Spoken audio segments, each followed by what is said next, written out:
અમદાવાદના નરોડામાં સ્થાનિકોએ ચક્કાજામ કર્યો। પ્રાથમિક સુવિધા ન મળતા સ્થાનિકોએ વિરોધ કર્યો। વારંવાર ઉભરાતી ગટરની સમસ્યાને લઈને લોકોમાં ભારોભાર રોષ છે। નરોડામાં અરવિંદ મિલ પાસે ચક્કાજામ કરી લોકોએ વિરોધ નોંધાવ્યો। બંને તરફનો રસ્તો રોકતા લાંબો ટ્રાફિક જામ સર્જાયો હતો। પ્રતીક જાદવ વધુ વિગત સાથે જોડાયા છે। પ્રતીક, આ એવી સમસ્યાઓ છે કે જેનો કોઈ ઉકેલ જ નથી આવતો। પ્રજા ત્રાહિમામ પોકારી જાય છે, પણ તેમ છતાં કોઈ ઉકેલ નથી।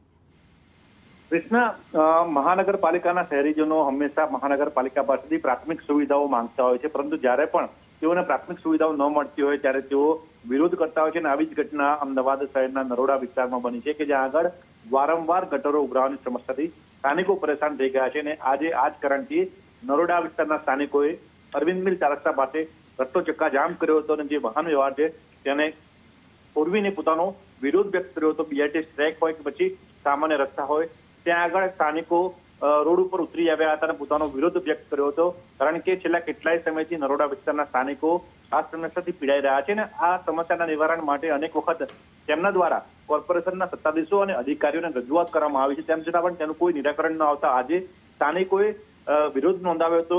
જો કે ચક્કાજામ થવાના કારણે વાહન વ્યવહાર ખોરવાયો હતો, જેના કારણે સ્થાનિક પોલીસ દ્વારા સ્થાનિકોને સમજાવીને રસ્તો છે તે ટ્રાફિક જામ ક્લિયર કરાવ્યો હતો, પરંતુ તેમને બાહેધરી આપી હતી તમારે જો રજૂઆત કરવી હોય તો તમે કોર્પોરેશનમાં જઈને રજૂઆત કરો। પરંતુ સ્થાનિકો જાય ક્યાં, કારણ કે કોર્પોરેશનમાં જ્યારે જાય છે ત્યારે તેમનું કામ થશે તેવું આશ્વાસન મળે છે, પરંતુ કામ તેમનું થતું નથી, જેના કારણે આજે તેમણે રસ્તા ઉપર ઉતરીને પોતાનો રોષ વ્યક્ત કર્યો હતો। જી બિલકુલ, આભાર આપનો।